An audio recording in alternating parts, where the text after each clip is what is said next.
Luís Carvalho, da Igreja Evangélica de São Jacinto e também da Gafanha da Nazaré. E neste momento quero-vos falar um pouco sobre o plano de salvação divino.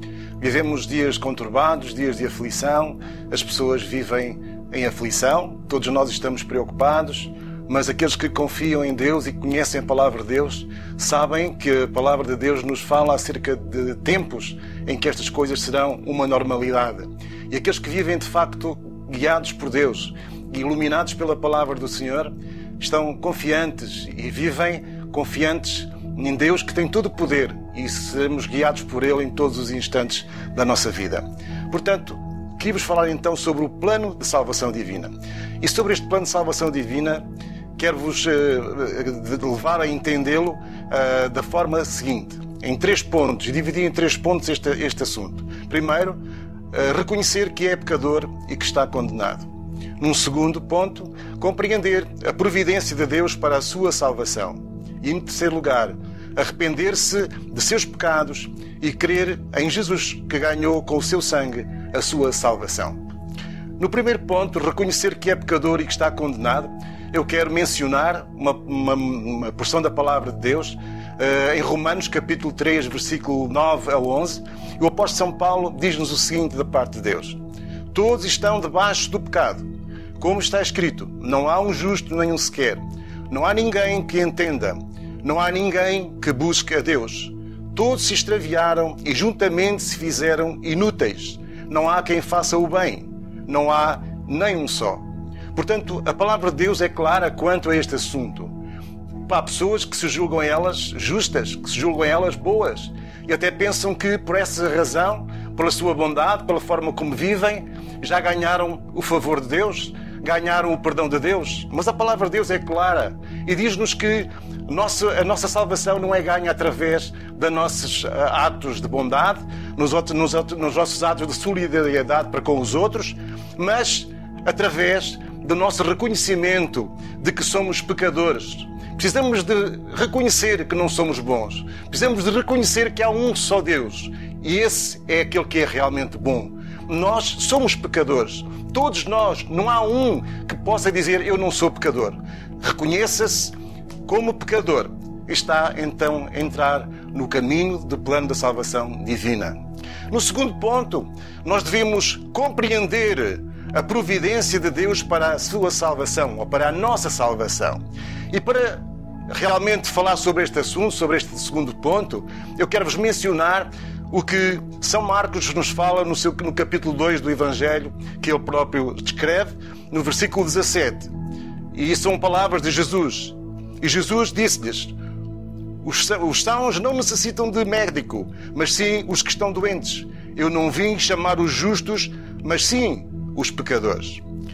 São João, no capítulo 3, versículos 16 a 18, diz-nos o seguinte: porque Deus amou o mundo de tal maneira que deu o seu Filho unigênito, para que todo aquele que nele crê não pereça, mas tenha a vida eterna. Porque Deus enviou o seu Filho ao mundo, não para que condenasse o mundo, mas para que o mundo fosse salvo por ele. Quem crê nele não é condenado, mas quem não crê já está condenado, porquanto não crê no nome do unigênito Filho de Deus.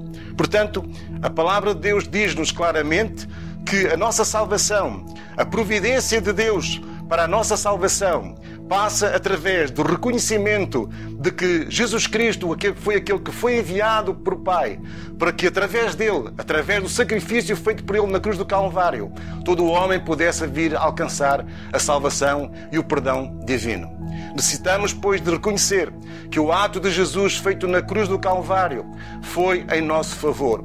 Foi para pagar o preço da nossa condenação. O preço do nosso pecado foi pago por ele na cruz do Calvário. Assim, se nós queremos chegar ao Pai, temos que entrar através desta porta. Jesus disse: eu sou a porta.